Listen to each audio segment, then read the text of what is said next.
টাকা দিয়ে সুখ কিনাও যায় না, সুখ কিনতে হয় মন দিয়া। সুখ আসে কলিজা থেকে, সুখ আসে কলিজা থেকে। আমরা সারা জীবন শুধু নকল জিনিসের পিছনে ছুটি। আল্লাহর দেওয়া সূর্যরে বাদ দিয়া আমরা ঝাড়বাতির পিছনে দৌড়াই। টাকা দিয়া তো তাহলে বড়লোক মানুষটা কবরের মধ্যে টাকা দিয়া সুখ কিনতো। টাকা দিয়ে সুখ পাওয়া যায় না।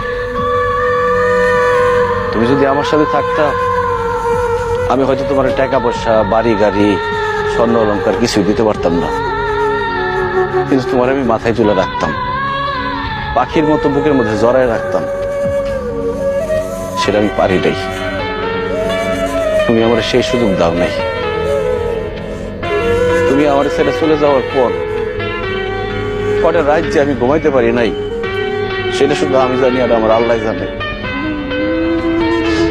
আমি কত চেষ্টা করছি, তোমার কত অনুরোধ করছিলাম, তোমার হাতে ধরছি, পায়ে পড়ছি, কিন্তু তুমি আমার সাথে থাকো নাই। আমার সাথে ছলনা করে চলে গেছো। তুমি আমার জীবনটা আগুনে পুড়া কয়লা বানায় ফেলাইছিলে। তোমার মতো মেয়েদের জন্য হাজার হাজার ছেলেরা জীবন্ত লাশ হয়ে ঘুরে বেড়ায়। আমার আল্লাহ আমারে বাঁচাই দিচ্ছে।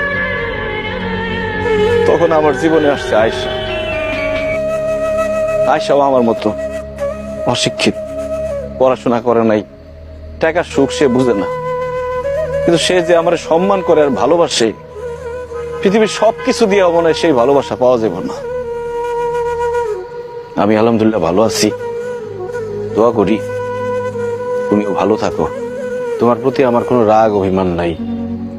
তুমি তোমার ভুল বুঝতে পারছো, আল্লাহর কাছে মাফ চাও, আল্লাহ সুখ দিতে পারে। ভালো থেকো।